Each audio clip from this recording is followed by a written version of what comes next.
Greetings to you in the matchless name of Jesus. I'm so excited to come and give you a word from the throne room of grace. And this word is taken from the book of Revelation. And I want to tell you this is a very powerful verse. It can change your life. This is the most important thing in the heart of God for any church. If you are a member of a church, this message is important for you. And it is taken from the book of Revelations chapter 2. Okay, and this is just the introduction, but the main portion is coming just after that. To the angel of the church of Ephesus write, these things says he who holds the 7 stars in his right hand, who walks in the midst of 7 golden lampstands. I know your works. I know your labor, your patience, that you cannot bear things and those who are evil. And you have tested those who say they are apostles and are not, and have found them to be liars. And you have persevered and have patience and have labored for my name's sake and have not become weary. Then he says something very powerful. Nevertheless, I have this against you, that you have left your first love. I repeat, you have left your first love. Remember therefore, from where you have fallen, repent and do the first works, or else I will come to you quickly and remove your lampstand from its place, unless you repent. So he's talking to 7 different types of churches, and he's telling the church, one of the churches, which is known as the loveless church, that they do ministry, they do work, they are patient, they are hardworking, they persevere. Everything is good, he says. But one thing I miss is the kind of love you used to have for me in the beginning. You know, church is always compared in the book of Ephesians. When Paul wrote to the church in Ephesians, he said, church is compared to a bride and a bridegroom, where Jesus is the bridegroom and the church is the bride.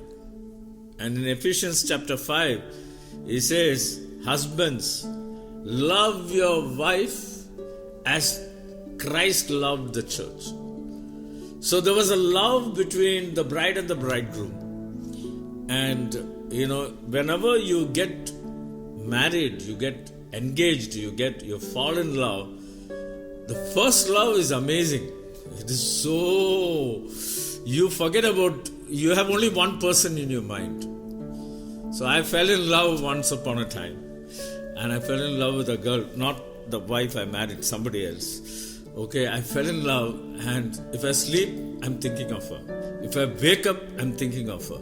If I take bath, I'm thinking of her. When you are in love with like that, you're just infatuated, you're just engrossed, and you can think of no other person except your first love.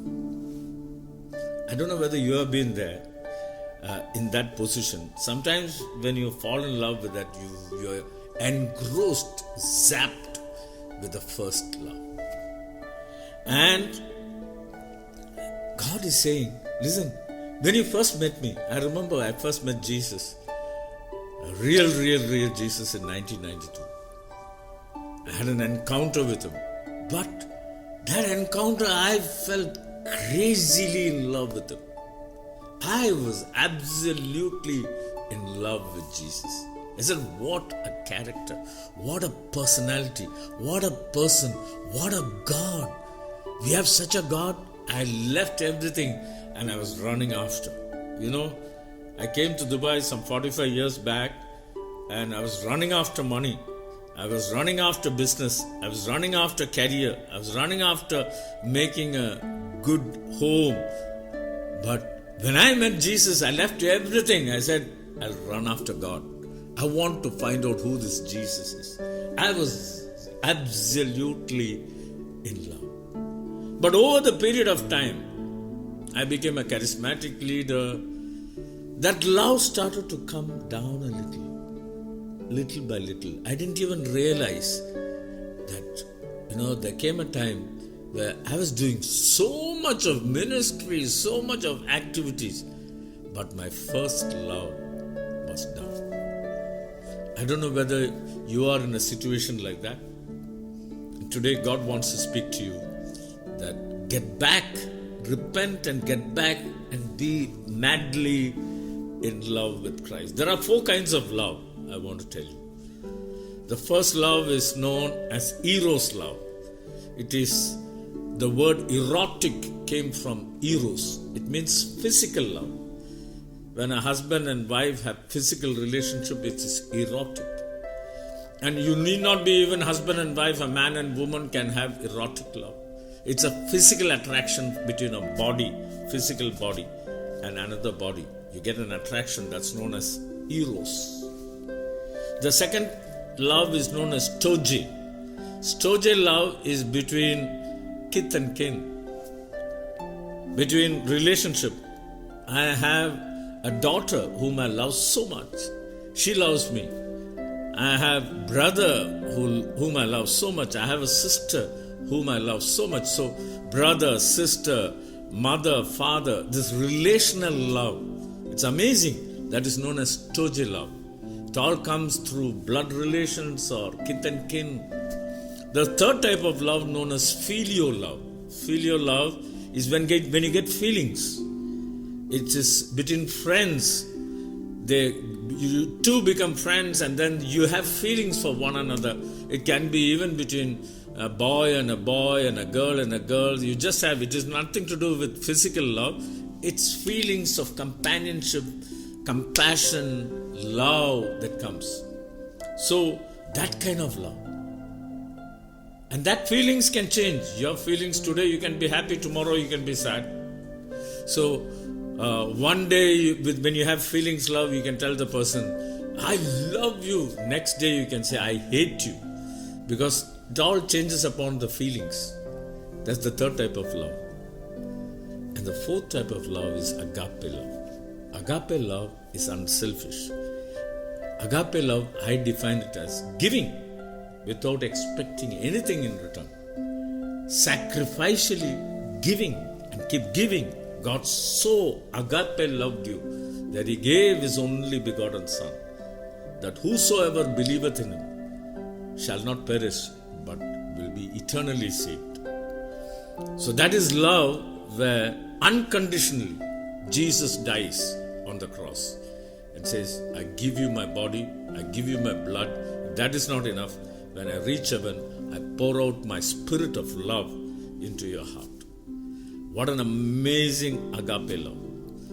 And marriage is the only institution when all the 4 combine together between a husband and wife. It's the only institution. And to that marriage, Jesus is telling, church, I love you so much. I've died for you. I've given you my body. I've given you my blood. And I've poured out my spirit into you. Only thing, can you receive it and give me back the first love? That's the only thing that He's asking. Even in ministry, do you know that is the most important thing? When Jesus wanted to put Peter into ministry, you know what He asked him? Simon Peter, do you love me? There's only one condition for you to serve God. In the book of Revelation, it is given there's only one condition to serve God. You are crazily in love with God. You don't do ministry because you'll get money, you get fame, you get position. No, I serve God not for money. I do business for money. I serve God. I don't care if they don't call me pastor. Doesn't matter. I serve God because I am just crazily in love with God. I am just sold out for Him. I don't know what to do for what He has done for me. Just for the miracles He has done so far, I am eternally grateful to Him. I'm just madly in love with Him. He says, can you just return to that crazy, unconditional, mad love? I know your hard work, I know your patience, I know everything you do. But can you be in that kind of love where when you wake up, you think of me? When you walk, you think of me. You so think of me, you say, it's no longer I, but Christ who lives in me. The life that I now live, I live by faith in the Son of God. You give up your body for Jesus. He says, return to that kind of love. When you return to that kind of love, God will do everything good for you. Everything will turn out for your good. He will rearrange even your worst mistakes in your life, what you have done. Your past will be buried and He will do something amazing for you. Only one condition: return to your first love. You know, the day you got saved, how did you feel? So excited. The joy of salvation, of just knowing Jesus. He says, return to that first love. Repent. If there's anything that has caught your attention, your father, your mother, your business, your job, anything has caught your attention that you're diverted in your love, then He says, leave that aside. Return to your first love, which is Jesus. You know, I just want to encourage you with these words. I want you to return to the Lord. He's waiting for you. He doesn't care about your past. Your past, He has buried it. He doesn't care. He cares only about your future. And all things will happen for your good. He will turn your worst mistake into the best. So, I just want to make a prayer for you. Okay? Just a simple prayer. Close your eyes and I'll pray for you. Father, in the name of Jesus, I surrender every person who's watching this message, that you will do something amazing. I release an extraordinary anointing into your heart. Lord, your kind of love, that they will truly repent and come back to Jesus and have the most intimate relationship with you, Lord. I bless everyone who hears. Let the sickness be healed. Let the challenges be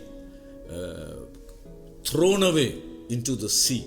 I pluck every problem, every sickness, every issue out of their life and pluck it into the sea and throw it out. And your mercy and your love will engulf them. Baptize them with your love. We bless you in Jesus' precious name. Amen.